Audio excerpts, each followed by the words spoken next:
yes, man, that is a Simpiwe Dana who is so controversial at times. He's a color city. Welcome to it, everybody. This is Ekse's edition Yangulu Cine. My name is Llama Lee Moon, and I'm happy to be your pilot. This is where you take you to your destination till 5 o'clock. Unlike his new shows, that will take a shortcut. Maksepana in 30 minutes. Co-piloting to the Black Rose, of course, and I'm in Dr. like Ulama said. Siya pilot Anati, we're here till 5 o'clock, of course. And Namhlanje, we're going to be talking all things parties, elections, and of course, did you cast your vote yesterday? And I hope you did, because X is what marks the spot. Like we do it every day right here on Ekse. Of course, Nolama, we're not alone. Yes. I won't get. I missed you so much. I'm feeling some type of way due to the results, guys. I do not know how I'm feeling, but I'm happy about the fact that you're still counting more votes, and I hope you guys did vote, because I certainly did. Yeah. And I'm hoping for a different turnout, but I'll let you guys who I'm gunning for at the end of the show. Where's the proof? Lona. There He washed. Showered. Did you vote? Let us know. It's Ekse_live on Twitter, on Facebook. It's Ekse on Cape Town TV 021-448-0448. Do dial us. Namhlanje Siteta BLF as well as a representative from the Good Party. So make sure that you stay with us throughout the hour. It's gonna be interesting. We also went to a University of Stellenbosch. You know that they recently did a study, gay colored females. So it was very controversial. People got angered. South Africa was uproared about it. So Vice Chancellor gave us his time, his mind, and his opinions. So we're going to find out what they had to say about that study. That was very interesting, because when I saw that study and the comments, especially on social media, it was so crazy, because how do you measure intelligence? You have to rate it and be like, this is the best race. No. I want to know what inspired that to begin with. Wow, who came up with the idea, okay, let's conduct such a study? It reminds me of a study they did at another university that was looking at who is the most attractive race. We'll come back. Hi? Who is? We'll come back. We'll come back with the results. Well, according to Basibuza, the most attractive youth show right now, right here, it is Ekse. But right now it's time for us to head over to Professor Eugene, who's going to tell us what compelled them to do this study and what do they have to say to the rest of South Africa. Goba abatandanga. This is what they had to say at the University of Stellenbosch. Welcome to Ekse, everybody. It's a Thursday afternoon.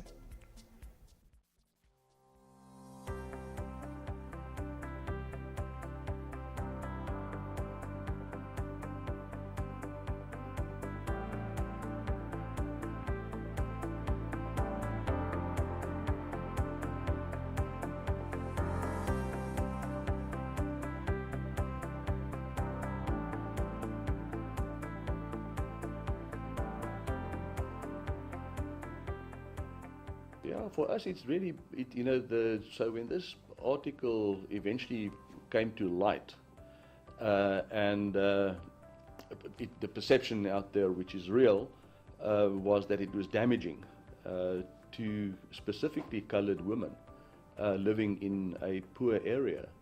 It really had a very, very, very negative effect on the people that work at our own university. We have many colored women that work at this university. We have many colored students that study at this university. And it had a very hurtful effect. And this is why we apologize, because we really, really feel sorry about this. We have empathy with the people that work here. We are, will rectify this.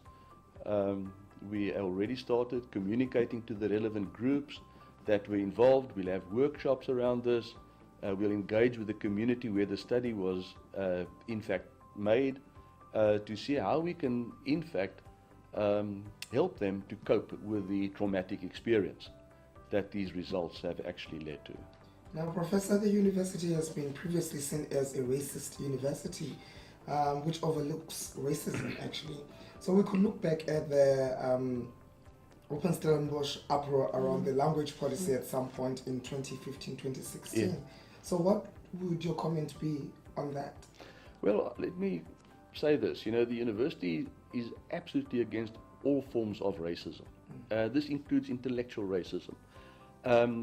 We have made huge strides here in terms of transformation. So this is really an unhappy event for the university, because it seems as if this sets us back to where we don't want to be. We had an international conference, for instance, on reconciliation in December.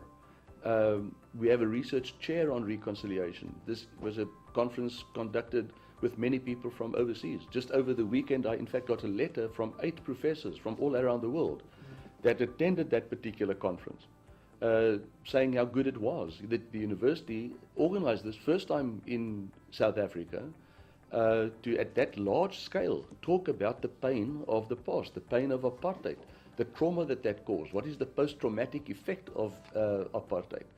So we are totally committed to change and make a change in South Africa. And there's an unfortunate event like this happens, and it saddens us. It's not in line with our values. We say that we value respect, we value empathy, we value compassion, we value excellence, and we value accountability. Now, in terms of excellence, obviously this article did not meet that criteria. This is why it was rejected. So just on that already, it fails in terms of what we value. In terms of the human dignity that was compromised, I don't think that it meets our values of respect and of compassion and of empathy. And in terms of accountability, we live our values. So we are doing an investigation internally, and then we will take the steps to correct where we can what went wrong in this whole process. How diverse is the academic staff and ethics committee here at the university? Yeah, the staff is about as diverse as you would find at the moment amongst universities in South Africa. We have in the order of 27% of our academic staff that come from designated groups, black, colored, Indian, and Asian. That is about the same as, for instance, the University of Cape Town. It is a problem all over South Africa when it comes to diversity of academic staff. To give you an idea, there are only 38 black women professors, for instance, throughout the country.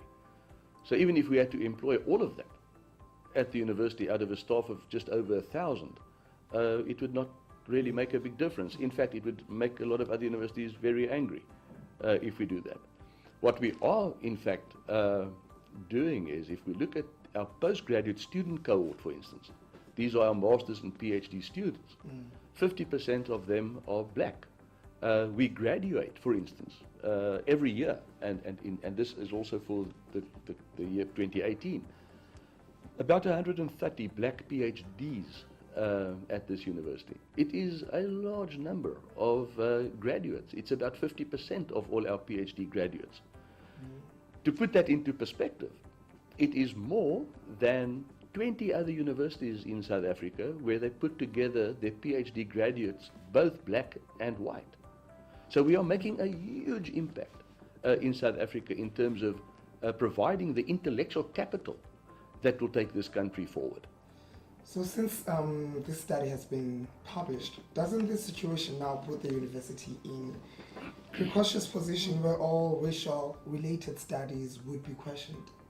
Well, what I have already done as part of the investigation, I have in fact asked for the titles of all of our studies at the moment that are ongoing at the university that have been approved by our research ethics committees. And I'm systematically working through every one of those titles. To give you an idea, these are more than 3,000 studies. And highlighting the titles that worry me. You know, if you want to study for argument's sake, you want to study alcohol use for argument's sake in a particular community, and you use a race categorization there, it could potentially be problematic, given what we've just experienced here. So it asks the big question: how do we do research involving humans without having to use race categorization, and whether that is possible or not? A colleague of mine said, he's a colored man, said, well, if we do away with race categorization completely, how will we study racism? So it's a complex matter, but what we will do is we will for sure sharpen the pencil and look into the work of our research ethics committees. Now, the research ethics committees, by the way, we embrace diversity there so that we have different cultures represented. We also, the work that they do, these are volunteers that in fact do the work. So in the humanities, they will elect the people that sit on their research ethics committees democratically. And these people do that work as part of a service to their fellow colleagues. And this is the same in medicine and health sciences, for instance. That was the professor, and thank you very much for your time, your mind, and your opinion. We hope that we remedy this very soon. That was it, everybody. You can follow us on Twitter, it's Ekse_live, on Facebook, it's Ekse, on Cape Town TV. That number to dial, 021-448-0448. Put a hashtag on it. Were they impressed with the answers given there or not? You can let us know via our social media. We are on Facebook as Ekse, on Cape Town TV. We're talking post-elections. Everybody went there. Well, not everybody. There are certain numbers that I'd love to read for you. E-voter turnout was 65.39%. Total votes casted are more than 6,000, and spoiled votes are more than 92,000, and total valid votes are 6,864,497. I feel like Jacob Zuma, not saying the numbers correctly. 6,864 and 400. I'm not better than Jacob Zuma. People that we're hoping that they're going to run the country better than him. We're going to be joined in studio by somebody from the Good Party, who is, let me see his name, Mark Rutentry, as well as somebody from the BLF, who is Uncedisa Mpenyama, who's going to be telling us more about e-voter turnout and what they're hoping that e-ballot and the vote counted are going to say about their parties and what happened yesterday. So be in touch with us via our social media platforms at Ekse_live. On Twitter, and then on Facebook, it's Ekse, on Cape Town TV. Our hashtag for the day is #Ekse. My name is Llama Moon. Welcome to the biggest, the baddest, and the most hip and happening show in town. Q is on the yellow couches. Yes. And of course, we did say that we're going to be having a couple of parties, but you and your numbers, we'll talk about it later. So say them better. Say them better. It's 6 million. Yes. 864,497. Yes, Helen Zee! Otherwise, also, we wanted to look at the sort of the turnout in the parties that were leading. Obviously, ANC, DA coming second, and the EFF coming in last. So I don't know, some of the other parties that are smaller might catch up. They might not. I don't know if they want to merge with the others and be like, we want to be part of it. But for now, we're going to go take a breather, and then when we come back, we shall, like Ulama said, speak to Good and BLF.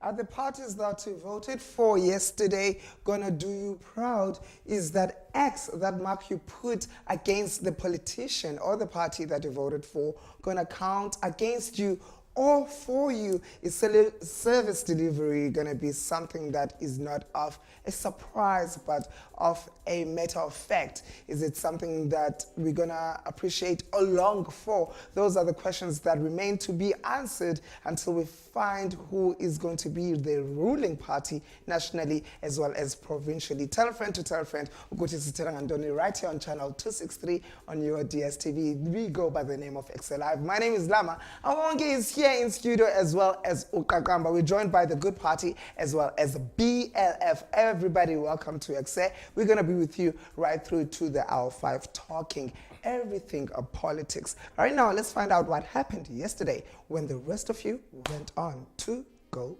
vote. Happening in Cape.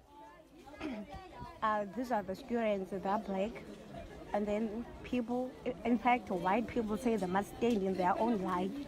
What the fuck is that? And then look at the line for white people. White people are all here in their line, and the blacks are in their own line. This is happening, guys, in Eastern Cape, like in Western Cape. This is fucking racism, guys. Racism. What is this? What is this? Who said black people must be in their own life? Nah. This is not good. So now we had two queues, one for the whites and one for the blacks. It's 2019. It was the 8th of May.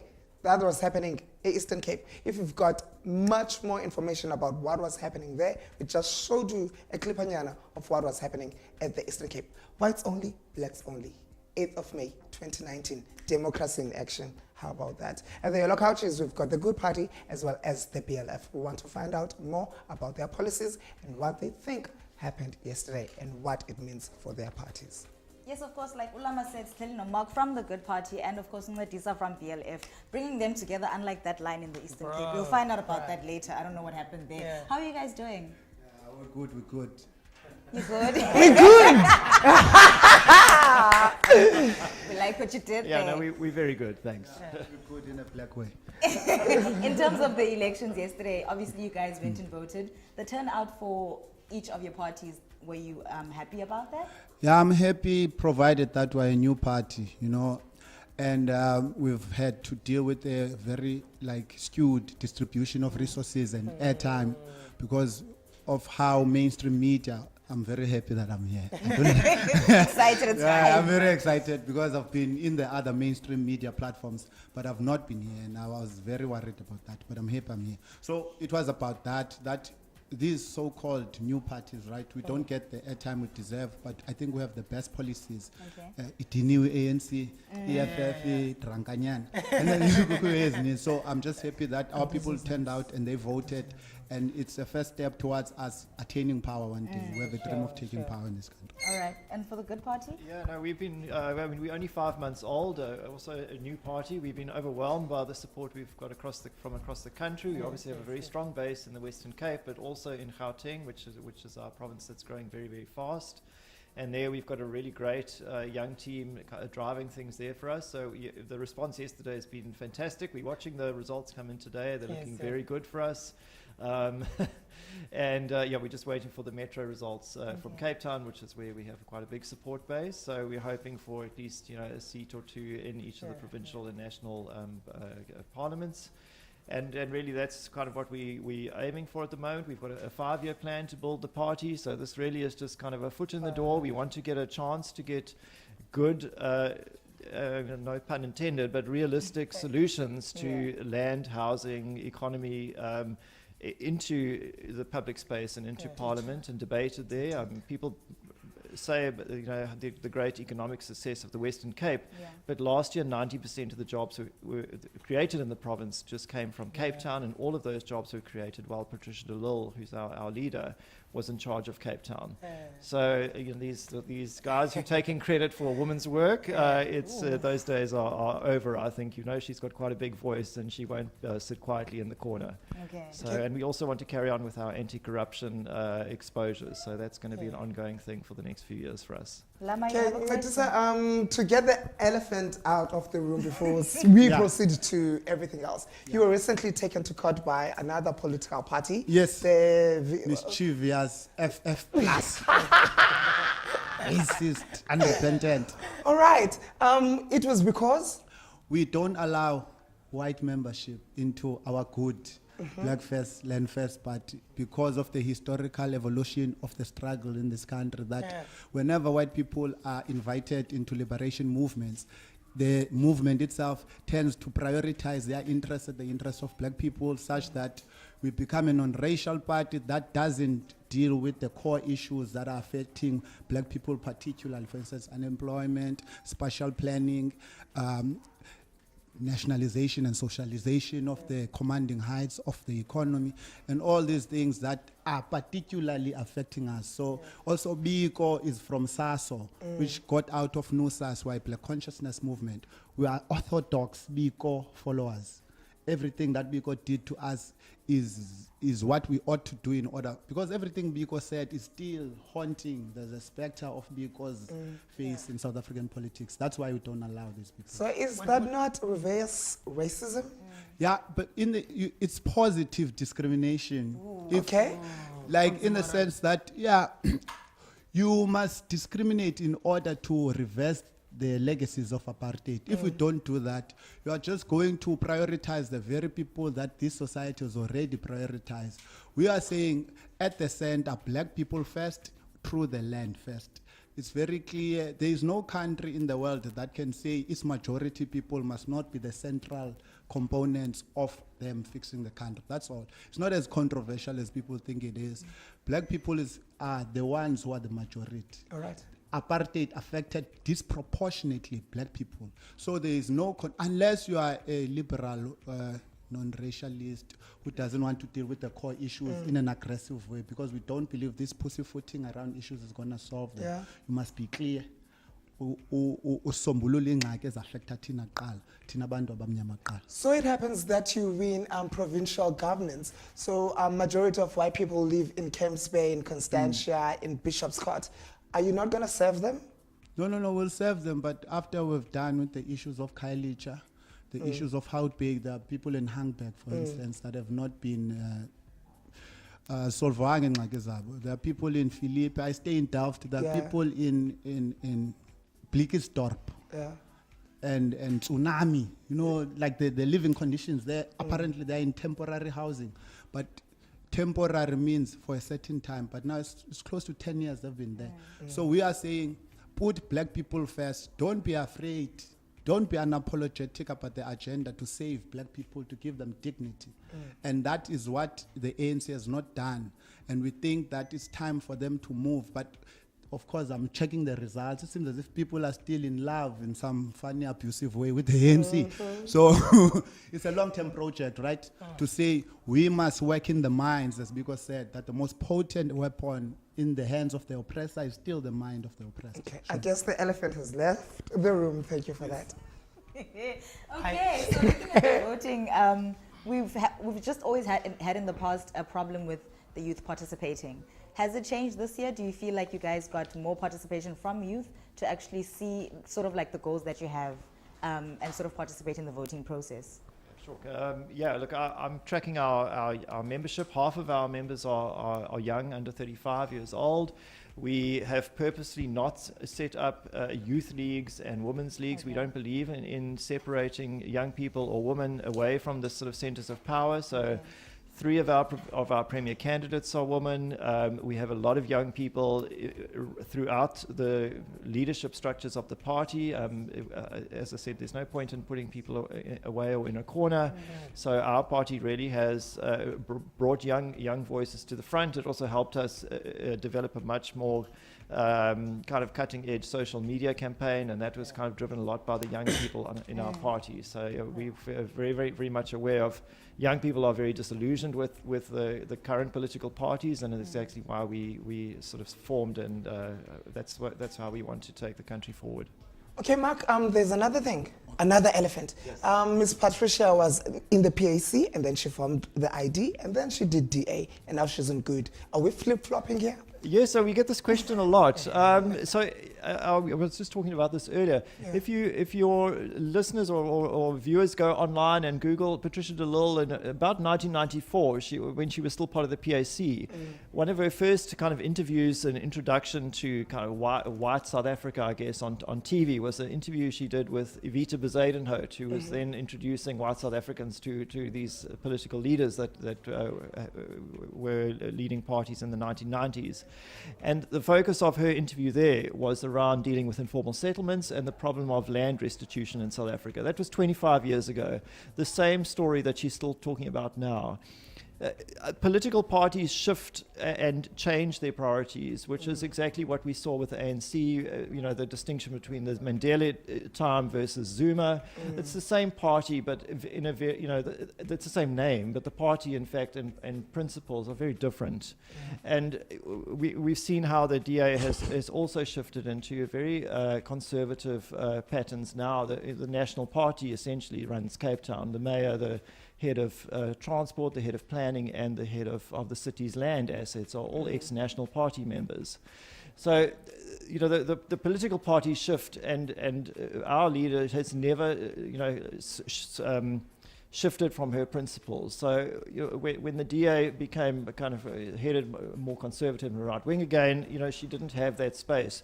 Some of the stuff you were talking about earlier about the lack of parity of services between Camps Bay and Khayelitsha. That's exactly how she restructured the administration, to try and make sure that we could have equal service delivery in all parts of the city. Okay, and we're just going to have to stop sure. quickly right there. We'll come back with this because it's very interesting and we do want to get deeper into these chats. However, right now we just need to take a quick breather. One of the most important things in this country is education, and what better way to educate our children, especially about law, because they're going to be giving us the human rights. Open Society Foundation funds them. Let's hear what they have to say.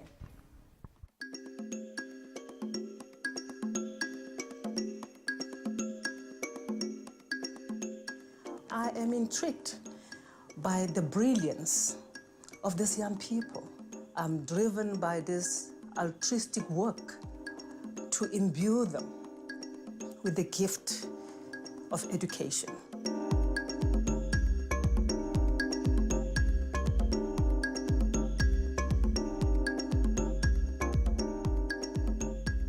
I was excited to be part of the commemorative scholarship panel because it feels like such a fitting way to commemorate 25 years of OSFSA and also to honor the philanthropy of George Soros. Scholarship is, I think, is a great enabler. It does make a difference who generates, who creates knowledge, who owns knowledge. It is really investing in change. It's about supporting, very progressive young activists, scholars through the scholarship. Talking to some of these candidates, I am so confident in the future of South Africa.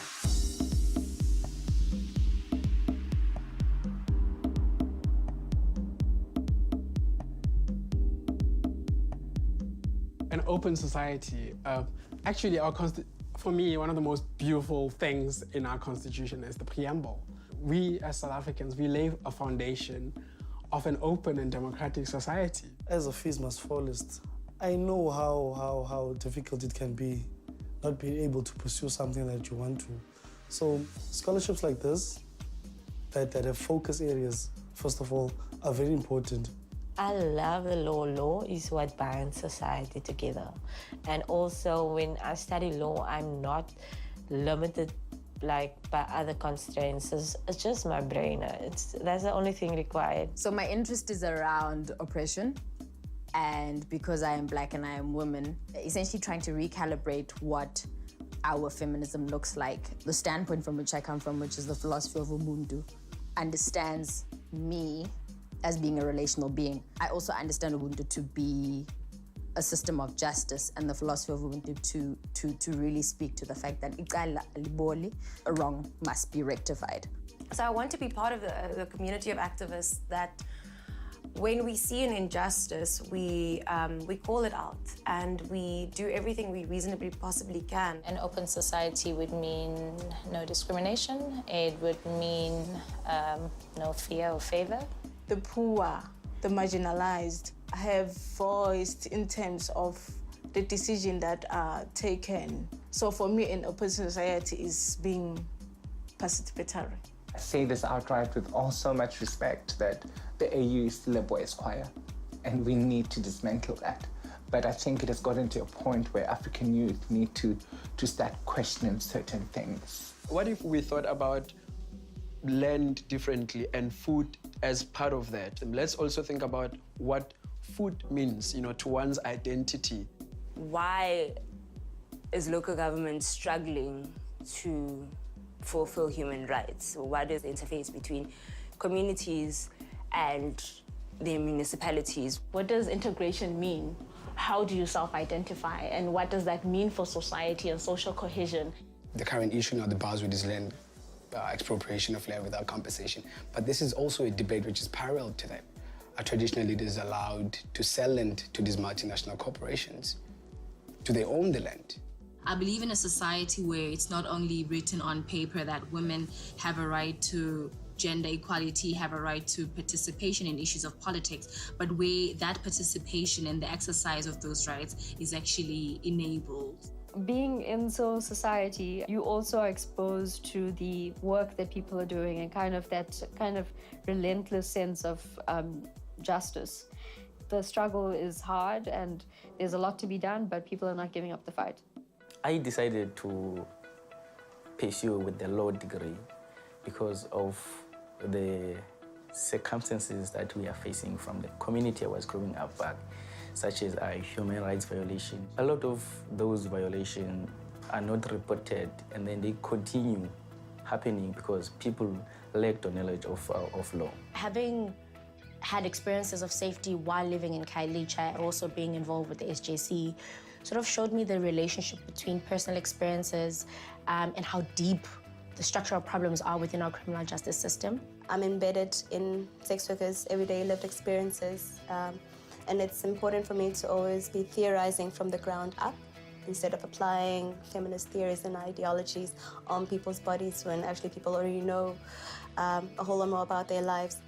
I have been working hard to sort of identify gaps in the inclusive education policy and to use the law to fill in those gaps. I believe that we as scholars, we as citizens also have a role to play in framing our defense policy. I think that the state presently is very classist and pro-rich and anti-poor, whereas the Constitution is supposed to protect the most marginalized and vulnerable in our society. We are where we are today because our parents, when they were youth, understood what their fight was. And we today need to understand what our fight is. And yes, those are law activists as well as law students funded by the Open Society Foundation doing great work for the rest of South Africa. Did you cast that vote? I'm trying to join by the Good Party as well as the BLF. We've got a panel. We've got Pindile Divan as well as Uzizipo. Do you wish to be part of a panel here? Should you be interested on a topic that is coming on the nearby future? You can email us at ekse@capetowntv.org or call us on 021-448-0448 or touch base with us on Facebook. It's Ekse on Cape Town TV. On Twitter, it's Ekse_live. Opinions starting from you, Ms. Nobile Papu. First of all, good afternoon. Thank you for having me. My first opinion is, I think I'm not into politics. I'm not that deep, but my opinion as a person, as a citizen, is that if only political parties can stop looking at race and start looking at people. Consider people before race, because I feel, yes, it's great. We, as black people, after everything we've been through, yes, we must be first priority, but black people are not the only ones that are suffering. Colored people are not the only ones that are suffering. And yes, there are some white people that are suffering as well. If political parties can start attending to the people of South Africa and better South Africa instead of only black people, because with these parties, it only relates to certain amount of, like certain people. They only favor certain people. And that's why we'll never progress as a country. We'll never start bringing change because we're only considering certain people. If I'm black, I need to start looking out for my brother. That's nothing wrong. But you have to start looking out for people first. And also and this is what everyone says, like, oh, when it's election time, then you see everyone, all the parties coming out in the streets, talking to people. Now they want to start doing good or doing something. And while before that, they were laid back, not doing nothing. And my thing is, yes, there are statistics to back that up. If you have, for instance, ANC people, if you be like, oh, back 5 years ago, we did this and this and this and this and this, this is the thing, I don't know. I don't know. And my thing is, every party has agents everywhere. If you guys would just talk to the people, like come down, talk to the people, and don't just talk to the people while it's close to elections. If you talk to the people, maybe that's how you guys can win votes. Because my thing is, if I had a party, I wouldn't be selling my vote, but rather earning my vote. I would be doing and bringing change to people. That's how I get voted for. That's my opinion.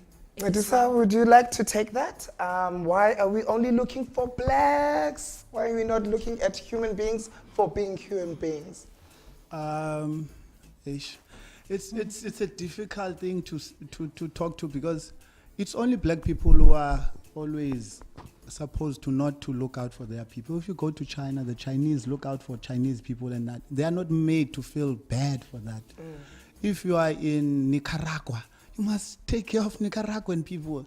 And it's part of the job that all black consciousness people must do to our people, that, you know, because we still go back to that man and his generation, rather. Let me not just pinpoint him. That the idea of dealing with the white voice in your, or the white person in your head, that every time we centralize black people, you want to take us out, that we're being discriminative.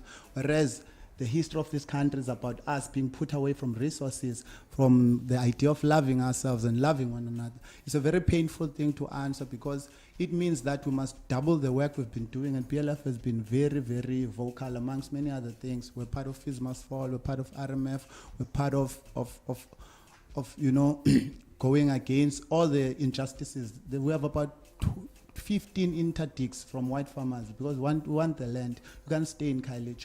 But also the mental work that we must do. We take it upon ourselves as young people that we're going to do this job. And it's a long process, right? It's not in the baselega going at elections. If you go to Delft, we've done a lot of work with doing poetry sessions, just basic things to get our young people at a very young age, because we're not going to get a 27-year-old to switch how they think. We'll start like it starts with kids, even at ECD level. That's why we were saying that free education from ECD to first degree, because the kids that are at ECD are our kids who are unemployed. So all I can say, my sister, is we can't stop this. This is a very noble job we're doing. Of course, other black people, so that's all I can say. What's the difference between you and the EFF? We are an orthodox black consciousness organization. So meaning that we will never accept white membership. We don't accept the Freedom Charter as a founding document which gives us a vision of a new society. We will never go in an alliance with the DA, because we believe the DA represent white interests, and the new macho Bolsonaro, if you know what's going on in Brazil, Trump-like, agenda. We would never say that people must go for unused land, because we have always been in unused land. All the land belongs to us. We will never eat money of VPS of our grandmothers and grandfathers and act as if we never ate it, and all of these things. And we didn't grow up in the ANC. There's a demonic thing about people who have grown up, which is about looting. And we also have the Sankara Oath, which says all public servants must use public services, because we believe that if, for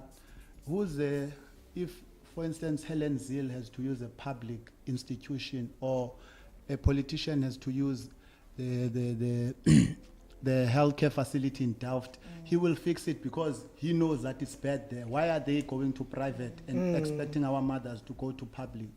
And this is the logic that must change with politicians. And the ministerial handbook, for instance, we scrap it. Politicians are not gods, they are servants. And we want to inculcate that in society through what we call the Sankara Oath, inspired by Thomas Sankara from Burkina Faso. I really like what you say, my brother, and I swear to you, it does speak to me.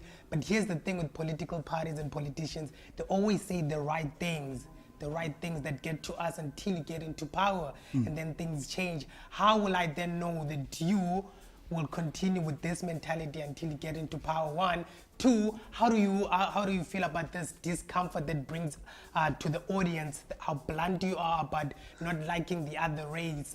Because I know there are some political parties tried this in 1994, and then now it's 25 years later. And then people rejected it because it brings about discomfort to them. How are you then tackling that? Okay, look, we must have active citizenship. I also wanted to return to the issue of young people voting or not.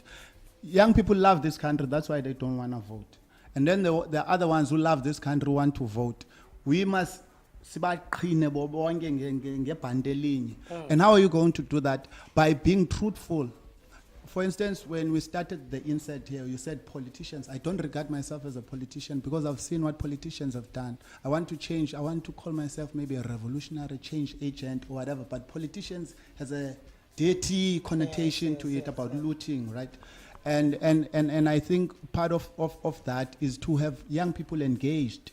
Bese bancinci singaqali ngoku xa sise tertiary sibe deep sibe woke, but uqale kwalapha ku community. That's how I started. Saqala into ethiwa yiRAU, for instance. People from Delft know it's a cultural group, but I forgot the other question.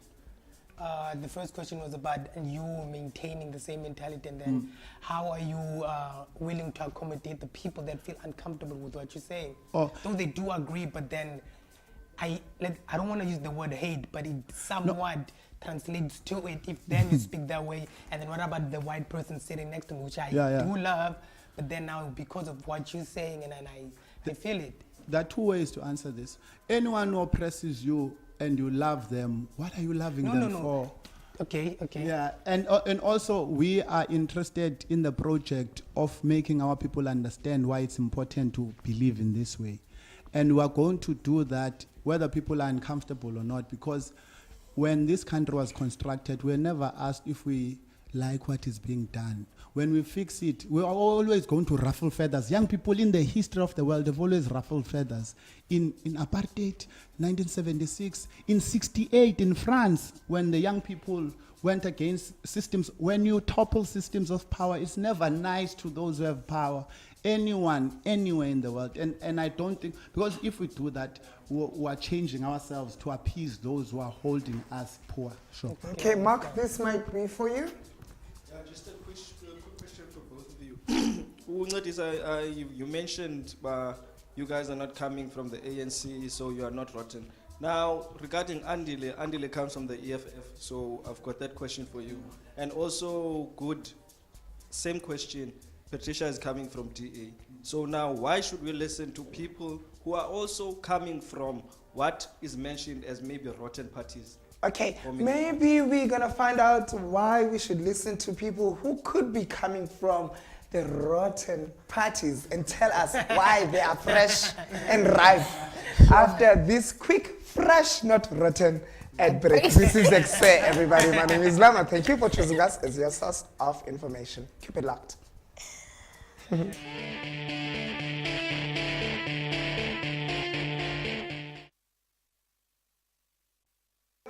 Ekse was hot like your show, because I know you are, Chink. Don't you wish that this show happened on a Tuesday before you went on to vote? Because we're getting more information about the parties that you voted for and the parties that you did not vote for. Earlier on, before the ad break, they were asked, why should we listen to you when you claim that the parties that you come from are rotten? What about you? Mark? Yeah, okay, so you asked about rotten parties.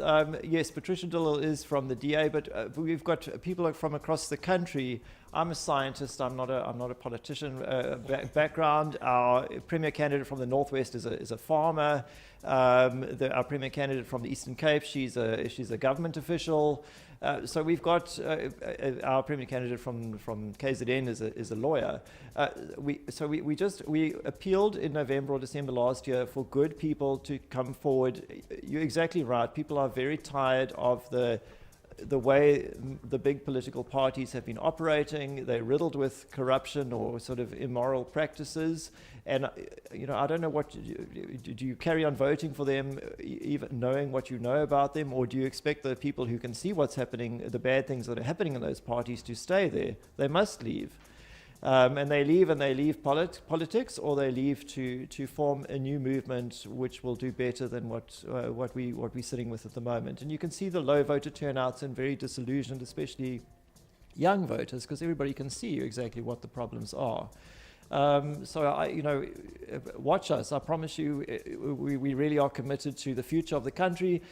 Patricia Dillal was the only politician in the 1990s brave enough to stand up to Zuma and expose him and his role in the arms deal. The ANC moved to protect him, and of course he went on to become president, and we have a decade of very poor economic growth as a result, and trillions lost with corruption.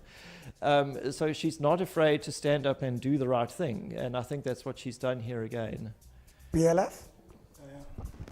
Look, Andile was part of EFF. I was also part of EFF because we thought that our message, Malema was crowding out our message because we're from a black consciousness, background. Yeah. So we thought, look, instead of being in a small part, let us use this platform to massify the message so that our people can be in the right frame of mind in order to tackle the issue of the land. But what we found was El Timon, le ANC, in Malima's soul, Shivambu and the whole, and they had to push us out. I'm not sure if you can do a Google search to see why was Mngxitama kicked out. Because also we must ask questions from an informed position, right? You can't just say this and that. I, for instance, I'm not a good person, but I've been trying to inform myself about why Patricia left, and I've been asking him also, because the tendency to just ask a question, distance, as if with South Africa, you're not supposed to be doing anything, and then from there ukhalale, whereas you are supposed, young people must know. No one is going to change this. All of us, whether Zagdiki politicians, politics, but they affect you. That's the thing. So I'm saying that's why I'm here. I could be at home. I like hip hop. I could be chasing after AKA to be the best AKA whatever person. But I took a decision, a conscious decision, to invest the years of my life as on energy in order to solve the issues of this country. There's no one who's going to do it except me. One more question from this side, Q, before we get to you. Okay. I'm going to be going to what you were saying at first. We're coming from the past where our fathers were fighting for our freedom. And we got the freedom. Then what happened was, after 1994, we can't like take things that happened because we're in the freedom. We can't like hold the grudges, like as we're fighting people. Okay, now let's fight white people. We don't need white people. Like we're living in the same country. We're breathing the same air. So we can't like be putting some people aside, like discouraging them. Like no, we don't need white people. Like I see that like as a thing that won't make the the country to develop, because we are living in the developing country. So like. The way I'm looking at this is like it's not a good thing. But then my question for you guys is, in terms of the safety procedures, in terms of the safety procedures provided by the IEC yesterday, were you guys satisfied? No, my brother. No. Because in the internet, there's these things that are booming. They're stealing our votes. Yeah. I'm very passionate about this question, but also I'm going to answer you on the other question. Look, IEC is an appendage of the ANC for me. It's another arm of the ANC.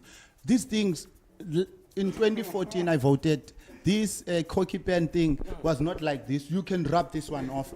And I've seen that you can actually do it. And apparently there have been accusations that people who are deceased, people are voting for them in the special votes. So you do see that the voice of the young people they've been these despondent ones who say they don't vote, but these ones that want to vote, they are stealing.